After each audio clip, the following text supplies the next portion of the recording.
नमस्कार, मैं ऋचा सिंह और आप देख रहे हैं सी न्यूज भारत। वक्त हो चुका है न्यूज बुलेटिन का। इस बुलेटिन में बात होगी आगरा की, जहां पुलिस ने मुठभेड़ के दौरान 3 आरोपियों को किया गिरफ्तार।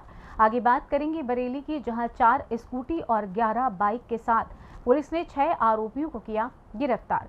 साथ ही आगे चर्चा होगी रीवा की, जहां सुपर स्पेशलिटी हॉस्पिटल में आयुष्मान कार्ड योजना में प्रोत्साहन राशि के नाम पर फर्जीवाड़े का हुआ खुलासा। और भी तमाम खबरों पर आइए करते हैं विस्तार से चर्चा। थाना हरिपर्वत क्षेत्र अंतर्गत जान से मारने की नीयत से गोली मारकर घायल करने से संबंधित घटना में वांछित अभियुक्तों से हुई पुलिस की मुठभेड़। पुलिस मुठभेड़ के दौरान 2 लोग घायल सहित कुल 3 अभियुक्त थाना हरिपर्वत एसओजी एवं सर्विलांस नगर जोन द्वारा गिरफ्तार। कब्जे से घटना में प्रयुक्त मोटरसाइकिल, 2 अवैध तमंचा व 4 खोखा कारतूस हुए बरामद। पुलिस आयुक्त के निर्देशन और पुलिस उपायुक्त नगर सूरज राय के नेतृत्व में हुई मुठभेड़। टीम में inspector Arvind Kumar, SI Mohit Singh, SI राजकुमार बालियान, एसआई निशामक त्यागी व अन्य शामिल रहे। आज दिनांक 26 अगस्त 2023 को थाना हरिपर्वत को सूचना मिली कि थाना हरिपर्वत पर पंजीकृत मुकदमा अपराध संख्या 387/2023 अंतर्गत धारा 307, जिसमें एक व्यक्ति राकेश कुशवाहा को दिन दहाड़े जान लेने की नीयत से 2 अभियुक्तों के द्वारा गोली मारी गई थी। और इसके अभियुक्त 3 अभियुक्त जो इस घटना को कारित करने और इसकी प्लानिंग में शामिल थे, वो थाना हरिपर्वत के टीपी नगर क्षेत्र से गुजर रहे हैं। इस सूचना पर पिकेट लगाकर चेकिंग करते हुए थाना हरिपर्वत एसओजी सर्विलांस टीम नगर क्षेत्र ने इन अभियुक्तों को पकड़ने की कोशिश की, तो इन अभियुक्तों ने पुलिस टीम पर फायर खोल दिया और जवाबी फायर में इनमें से 2 अभियुक्त घायल हुए हैं। इनको प्राथमिक उपचार हेतु चिकित्सालय भेजा जा रहा है। अभियुक्तों के नाम सनी, शिवा और कृष्णा है। इन अभियुक्तों के पास से घटना में प्रयुक्त मोटरसाइकिल। आगरा से सीनू संवाददाता अनुज उपाध्याय की रिपोर्ट। कोतवाली पुलिस ने ऑटो लिफ्टर गैंग के 6 सदस्यों को गिरफ्तार कर लिया है। उनकी निशानदेही पर पुरानी जेल रोड के पास खंडहर से 11 स्कूटी और बाइक बरामद की है। मुकदमा दर्ज कर सभी चोरों को जेल भेज दिया गया है। सर, मोटरसाइकिल चोरों का गिरोह का पर्दाफाश किया गया है। क्या है पूरा मामला और क्या कार्रवाई? देखिए, शहर के विभिन्न थानों में, अलग अलग थानों में, प्रेमनगर, सीबीगंज, फतेहगंज पश्चिमी, फरीदपुर, भूता, बमौरा, इन सब में बाइक चोरी के काफ़ी केसेस लिखे गए थे, जिनमें मुकदमा पंजीकृत किया गया था। इनमें अलग अलग केसेस में बाइकें चोरी हुई थी, इनका मुकदमा पंजीकृत हुआ था और इनकी लगभग टोटल हमने 11 जो 2 पहिया वाहनें बरामद की, जिनमें से 4 अदद मोटरसाइकिल हैं और 7 स्कूटी ये हमने बरामद की है। इनमें अभी तक कुल 6 अभियुक्तों को गिरफ्तार किया गया है। इन पर लगभग आधा दर्जन से अधिक मुकदमे पंजीकृत हैं। ये बाइक चोरी करने के पश्चात उनका नंबर प्लेट और चेसिस नंबर मिटा करके इनको रीसेल करते थे। ये इनका मोडस ऑपरेंडी था। और जो अभियुक्त गिरफ्तार हुए हैं उनमें से 3 भमौरा के रहने वाले हैं, 2 अभियुक्त थाना कोतवाली के और 1 बारादरी का रहने वाला है।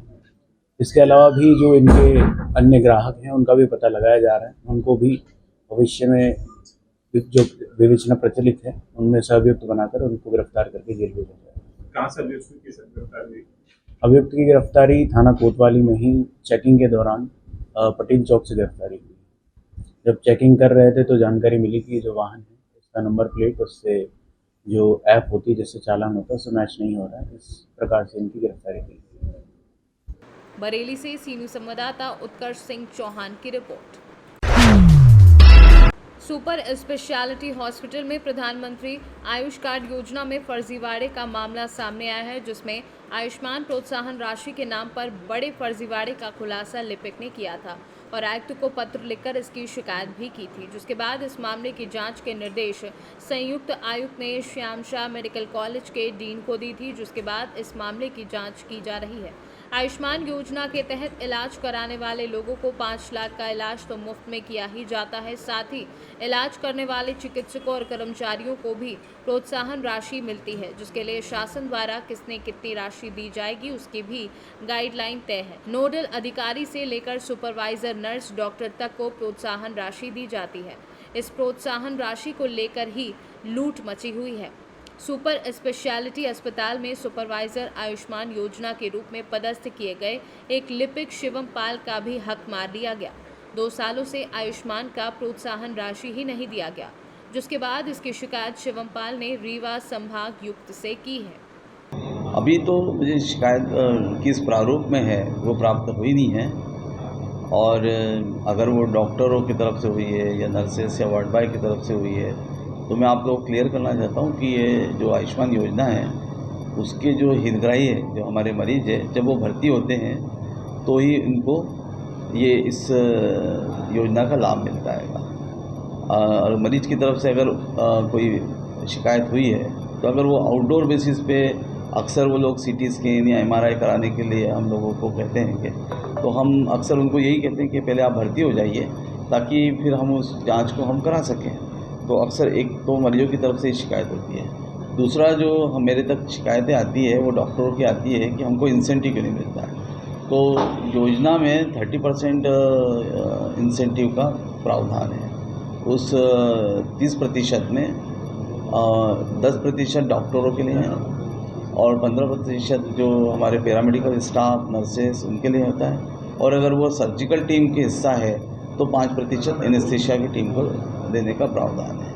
लेकिन ये उन्हीं लोगों को बेनिफिट मिलेगा जो भर्ती मरीजों की सर्विस में, उनके इलाज में डायरेक्ट प्रत्यक्ष या अप्रत्यक्ष रूप से उपस्थित रहते हैं। और जो आउटडोर के बेसिस पे इलाज कर रहे हैं डॉक्टर, कैजुअल्टी में इलाज कर रहे हैं, जो पेशेंट भर्ती नहीं है, इस योजना के अंतर्गत वो लाभान्वित नहीं होते हैं। तो जैसे उदाहरण के तौर पे हमारे यहाँ पर 2 जगह कैजुअल्टी है, एक सुपर स्पेशलिटी में भी चलती है और एक हमारे संजय गांधी में भी चलती है। तो ये जो सुपर स्पेशलिटी के डॉक्टर और ये जो डायरेक्ट किसी डिपार्टमेंट में नहीं है, जिनकी ड्यूटी उस डिपार्टमेंट में नहीं है, उनको इसका लाभ नहीं मिल पाता है। जैसे उदाहरण के तौर पर अगर कोई कार्डियोलॉजी विभाग अध्यक्ष है और उसकी टीम है और उस टीम के अगर वो हिस्सा नहीं है तो उनको वो बेनिफिट नहीं मिलेगा। वो जो नीचे हमारा जैसे सुपर ग्राउंड फ्लोर पे जो कैजुअल्टी बनी है और आउटडोर में जो डॉक्टर इन लोगों का इलाज कर रहे हैं, उनको वो बेनिफिट नहीं मिलता है। कुछ डॉक्टर होते हैं कि हम आउटडोर से कुछ हमको आउटडोर में ही ड्यूटी लगा दीजिए, बाहर न लगाइए। इसी तरह से कुछ नर्सेस है जो उम्र दराज है, वो जो नहीं काम करती, तो उनको हम लोग इंजेक्शन रूम में या आउटडोर में वो कहते हैं कि हमारी वहाँ लगा दीजिए, अब हमसे इतना नहीं हो पाता है भाग दौड़, तो इन लोगों को ये बेनिफिट नहीं मिल पाता है। लेकिन जो हमारे भर्ती मरीज हैं, जो वार्डों में भर्ती है, उनको ये बेनिफिट मिलेगा। रीवा से सी न्यूज़ संवाददाता अर्जुन तिवारी की रिपोर्ट। रीवा जिले के जनपद पंचायत अध्यक्ष गंगेव विकास तिवारी के नेतृत्व में आज जनपद मुख्यालय गंगेव में भव्य सुंदरकांड और विशाल भंडारे का आयोजन किया गया। सामाजिक कार्य करने वाले एवं वरिष्ठ लोगों के सम्मान में किए गए जनपद क्षेत्र गंगेव में कक्षा 5वीं, 8वीं, 10वीं और 12वीं में प्रथम स्थान लाने वाले छात्र छात्राओं को नगद राशि और प्रशस्ति पत्र देकर पुरस्कृत किया गया। इस दौरान जनपद सदस्य और सहकारिता प्रकोष्ठ की सभापति मृगेंद्र नाथ त्रिपाठी ने कहा कि क्षेत्रीय विधायक द्वारा मनगवा में कोई विकास कार्य नहीं किया गया है। मध्य प्रदेश सरकार द्वारा पंचायती राज जनप्रतिनिधियों का अधिकार छीनकर पंचायत स्तर पर होने वाले विकास कार्यों को प्रभावित किया गया है। ग्राम पंचायत के सरपंच ने क्षेत्रीय विधायक पंचूलाल प्रजापति के खिलाफ मोर्चा खोलते हुए आरोप लगाया है कि पंचायतों में जो राशि विकास कार्यों के लिए मिलती है उसे विधायक द्वारा रोक दिया गया है और राजनीतिक शुद्धता क्षेत्र की सुख शांति के लिए सुंदरकांड का पाठ कर सामाजिक सौहार्द बनाने का कार्य किया गया है। लोग हमसे संपर्क किए थे, मैंने बताया था धार्मिक, सामाजिक और आपसी भाईचारे, सद्भावना के प्रेम को बढ़ाने के लिए ये आयोजन किया जा रहा, जिसमें सभी लोगों को सुंदरकांड के पाठ के लिए पुस्तकें समर्पित की गई हैं और सुंदरकांड का पाठ का समापन हो चुका है। 12 बजे से भंडारा प्रारंभ चल रहा है। लगभग क्षेत्र के 20,000 लोग भंडारा ग्रहण कर चुके हैं। ये काम शाम तक चलेगा और आप सब पत्रकार साथी भी आए हैं, इसके लिए भी बहुत बहुत धन्यवाद। और आप लोग भी प्रसाद दीजिए। ये इसमें सारे हमारे जनपद सदस्य, कार्यपालन अधिकारी और जनपद के सीओ और जनपद के सचिव, रोजगार सहायक और सरपंच साथी, मुख्य रूप से सरपंच साथी और जनपद सदस्य साथी, जिसको आज ये मूर्त रूप दिया जा रहा है और सब लोगों ने बढ़ चढ़ के हिस्सा लिया।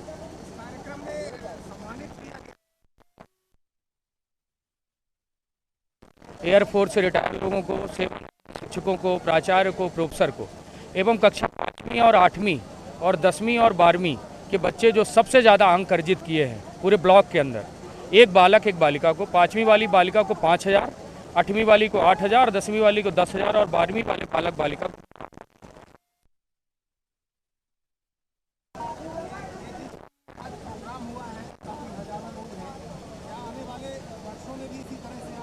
ये नेक्स्ट ईयर से आज हमने घोषणा की है। अगर मेरे सभी सरपंच साथी और जनपद सदस्य के लोगों का और क्षेत्र के विभिन्न प्रकार के लोगों का, वरिष्ठ नागरिकों का सहयोग रहा तो निश्चित रूप से अगला ये कार्यक्रम मनगमा महोत्सव के रूप से होगा। देखिए, पंचायती राज की जो व्यवस्था है हमारे महात्मा गांधी जी की देन है। स्वर्गीय राजीव गांधी जी ने लागू किया और पंचायती राज का जो अधिकार है उस पवित्र अधिकार के तहत हम लोग सबको ही चुन के आए और चुनने के बाद अपना विकास काम और अपना घर पंचायत का काम, क्षेत्र का काम में लगे रहते हैं। हम सभी सरपंच, जनपद सदस्य और जनपद अध्यक्ष जी हमारे सभी लोग करते हैं काम। तो एक ऐसा हम लोगों का विचार आया कि हम लोग एक पारिवारिक तरह से रह करके एक पारिवारिक उत्साह मनाएं और सम्मानीय बजरंगबली जी की सुंदरकांड का पाठ कराएं। वो पाठ हुआ, आप सभी देख रहे हैं और एक बहुत बड़ा आयोजन हुआ। इसमें करीब 20,000 के लोग ब्राह्मण भोजन ले रहे हैं, प्रसाद ले रहे हैं। आप सबसे भी निवेदन है कि आप भी सब प्रसाद लेके जाइएगा। लेकिन ये आप लोगों का समय पे जी समय पे भाजपा सरकार के प्रति जो पंचायती राज में आप लोगों की मांग है, जो अधिकार मिले, वो आप लोग आवाज उठाते रहते हैं। जी। ऐसा लग रहा है कि कुछ अधिकार आप लोग के बढ़े हैं? कुछ भी अधिकार नहीं बढ़ा है। सम्मानीय शिवराज सिंह जी और ये भाजपा की सरकार पंचायती राज के अधिकार को खत्म कर दिया है। हम कांग्रेस के ज़माने में भी सरपंच थे और भाजपा के ज़माने में भी सरपंच थे। कांग्रेस के ज़माने में कर्मचारी अधिकारी पंचायत की जनता की सुनती थी, गांव की जनता की आवाज़ को कर्मचारी अधिकारी सुनते थे। पर अब न सरपंच, न जनपद अध्यक्ष की आवाज़ अधिकारी कर्मचारी सुनने को तैयार नहीं है और न कोई अधिकार। भैया जिंदाबाद। जी जी हाँ जी जी। विकास कार्यों को कैसे देखते हैं, कितना काम? अब विकास कार्य में अगर हमको बोला जाए कि आप जनपद सदस्य हैं मृगेंद्र त्रिपाठी जी, 100 में कितना अंक देंगे विधायक को, तो मैं विधायक को 0 दूंगा। 20 साल से विधायक है। डबल सरकार के डबल इंजन की उस सरकार है उनकी और 20,000 वोटों से चुन के हम आए हैं अपने 4 पंचायत से। एक भी काम बता दें सम्मानीय विधायक जी? 20 साल से उनकी सरकार, एक भी काम बताएं, कोई बड़ा काम बताएं अपने मनगमा क्षेत्र में सम्मानीय विधायक जी। क्या जनपद के कामों में रौड़ा डालते हैं? और रौड़ा पूरा रास रोक दिए। कोई जनपद अध्यक्ष जी ने जो दिया वो रिलीज होने में रोक दिए सम्मानीय विधायक जी। जो पूछेंगे हम भी बताएंगे, बात करिए। मैं ग्राम पंचायत जबरा से सरपंच हूँ, मेरा नाम दिलीप त्रिपाठी है।